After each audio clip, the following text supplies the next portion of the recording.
जैसे कि मुद्दे देश में इतने सारे हैं कि अगर चर्चा करने बैठे तो दिन बीत जाए, साल बीत जाए। जिसमें से एक मुद्दा है सेव मणिपुर का। मणिपुर 3 सालों से लगातार जलता नजर आ रहा है, लेकिन सरकार इस पर भी शांत है और कहती है कि उनका आपसी मुद्दा है। यहाँ पर हमारे साथ कुछ लोग हैं जो मणिपुर की बात कर रहे हैं।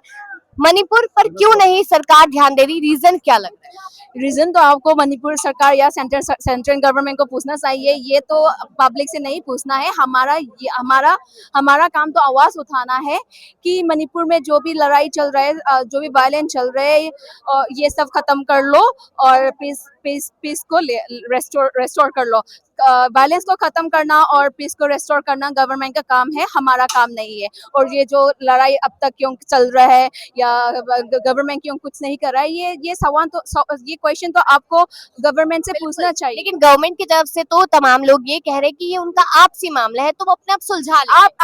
आप एक बात बताइए कि दिल्ली में जो रायट चल रहा है, काफी मतलब लाइक बहुत साल पहले जो रायट चल रहा है, और हरियाणा पे भी जो रायट चल रहा है, वो आप लोग कहते हैं कि आसपास का लड़ाई है, तुम आप आसपास में खत्म कर लो। ये कहते हैं क्या गवर्नमेंट इंटरवीन करते हैं ना, इसके लिए तो गवर्नमेंट है कि अगर दो समुदाय या दो स्टेट या कोई भी है, लड़ाई चल रहा है, तो इंटरवीन करना किसका काम है? गवर्नमेंट का काम है। ये बात नहीं करना है कि आप आसपास का लड़ाई है, आसपास में वो बातचीत कर लो, ये कर लो, ये गलत बात है। अगर हरियाणा में, दिल्ली में जो रायट हुआ है, वो कुछ दिनों में खत्म किया है। क्यों? क्योंकि गवर्नमेंट ने इंटरवीन किया है। तो ये जो लड़ाई चल रहा है, वो मणिपुर में 3 साल से ऊपर क्यों चलने दिया है? ये तो गवर्नमेंट का एक कॉन्स्पिरेसी है, एक दिस स्टेट है कि चलो जो उन लोगों को आसपास में मारने दो, हमको क्या है? ये उसका एटीट्यूड है। और हमारा जो पीएम मोदी है, कि उसने कितना इग्नोर किया है हमारे स्टेट को, और वो कितना एरोगेंट इंसान है कि उसने एक आवाज तक भी उठाया नहीं, एक आवाज भी, एक कुछ भी नहीं बोला है मणिपुर के बारे में। तो he is not taking accountability. तो अगर गवर्नमेंट अकाउंटेबल नहीं ले रहा है, तो कौन लेगा? आपको ये सवाल गवर्नमेंट को पूछना चाहिए कि क्यों इंटरवीन नहीं किया है। तो गवर्नमेंट लगातार यही कह रही है कि इनका आपसी मामला है, जैसे मैंने इनसे भी यही सवाल किया।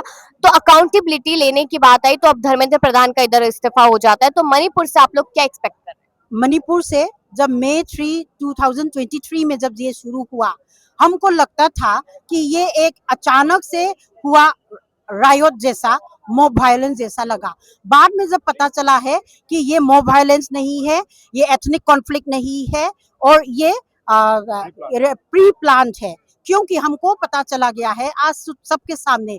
ये जो आज जंतर मंतर में एजुकेशन के लिए जिस तरह का सामने सवाल पूछा इंडिया की युवाओं को और स्टूडेंट्स को, मणिपुर के लिए ये सवाल करना चाहिए, क्योंकि बहुत यूथ और स्टूडेंट्स अपना जीवन को बर्बाद हो गई है, बलिदान किया गया है, क्योंकि इंडिया को चाहते हैं। हमने जो दूसरे लोगों की सुना है कि वहाँ पे बहुत सालों से उग्रपंथी का एक मांग कर रहा था कि एक मणिपुर इंडिपेंडेंट किंगडम थे, इंडिया के साथ फोर्सफुली मर्ज किया गया था। उसी को लेकर 1960s-70s में जो इंसर्जेंसी मूवमेंट शुरू किया गया था, वो गवर्नमेंट की सरकार के हिसाब से वो 2027 तक all over India insurgency movement को खत्म करना चाहिए। जम्मू कश्मीर में ये किया गया है, नक्सलाइट मूवमेंट ये सब किया गया है, मणिपुर में भी वो खत्म करना चाहते हैं। तो उसके लिए, क्योंकि वहां पे अगर कुछ होगा तो ह्यूमन राइट्स वायोलेशंस का आसपा को लेकर बहुत मणिपुर में जो नेकेड प्रोटेस्ट मदर्स लोगों ने जो किया था, ये सब का एक हिस्ट्री है। अभी वो उस तरीके से वो इंडिया गवर्नमेंट को भी करना नहीं चाहते हैं, तो इसलिए दूसरे तरीके डिवाइड एंड रूल पॉलिसी जो अंग्रेज सरकार ने हमारा भारत वर्ष में जो किया था, सेम वहां पे यूज करके एक समुदाय के साथ लड़ाई करा लो, अपने आप खत्म हो जाएगा। तो क्या ऐसा है कि इसी की वजह से एक पॉइंट मैं आपको कहना चाहती हूँ, ऐसा कर करके बहुत युवाओं अपना बलिदान, क्योंकि अपना मतलब है कि ये लेके बाहर से लोग आए हुए लोग बंदूक लेकर अटैक कर रहा है, भाई ये बचाना पड़ेगा करके। उसके बाद युवाओं लोग, अभी दो समुदाय के लोग अभी हर स्टेट की जगह पे जा नहीं पाते हैं, एग्जाम देने के लिए अगर एग्जाम सेंटर मणिपुर की जो पड़ोस देश में अगर एग्जाम सेंटर होता है गुवाहाटी में, जिनके पास पैसा नहीं है, जो 4,000 5,000 या 10,000 खर्च करने के लिए वो एग्जाम देने नहीं पा रहा है, वो लोग बेघर हो गया है। जो बेघर हो गया है वो रिलीफ कैंप में रह रही है या अलग अलग जगह पे वो अच्छा स्कूल में पढ़ा नहीं पा रहा है। कुछ लोग ने भी सुसाइड भी किया है। तो इसके बारे में बाकी लोगों को उतना नहीं पता है। तो अगर आज सब युवाओं के लिए जंतर मंतर में युवाओं ने खड़ा किया है, जो मणिपुर के लिए जो 3 साल से कोई भी लड़ाई कोई भी झगड़ा 3 साल से ज्यादा ऐसा होता है क्या? नहीं होता है। मगर क्यों हो रहा है? इसके लिए कोई इस्तीफा दे दो, कोई ये कर दो, ये कह गया। मगर अभी क्या हो रहा है, चेहरा बदलता है मगर हमको सुनने में आया है अगर मणिपुर में सरकार है तो मगर डायरेक्ट कंट्रोल तो दिल्ली से है। तो क्योंकि डायरेक्ट डीजीपी का अपॉइंटमेंट मणिपुर का दिल्ली से हुआ है, सब प्लानिंग मणिपुर के लिए अभी, क्योंकि हमें सवाल पूछ रहा है कि आर्टिकल 355 अभी भी है मणिपुर में अंदर अंदर में। तो इसी के लिए मगर इसमें महिला, बच्चों, स्टूडेंट्स, युवाओं का जिंदगी एक कुछ लोग मतलब है कि एग्जाम पोस्टपोन हो जा रहा है क्योंकि वहां पे लॉ एंड ऑर्डर सिचुएशन नहीं है। अगर लॉ एंड ऑर्डर सिचुएशन खराब है तो 5 दिन में कंट्रोल कर सकते थे, 3 साल से ज्यादा क्यों? तो इतना कि ये स्टूडेंट्स और युवाओं का जिंदगी एलियनेशन हो रहा है। तो हमारा भारत का लोग मणिपुर के साथी के लोग साथ कब खड़ा होगा, ये सवाल पूछ रहा है। और एक चीज और ऐड करना चाहती हूँ कि जैसे दीदी ने जो अभी बोला है कि वहाँ पे इंसर्जेंसी खत्म करना चाहिए, खत्म कर लो, कोई बात नहीं, करना भी चाहिए, लेकिन ये ये जो खत्म करने का जो ड्यूटी है वो गवर्नमेंट को है।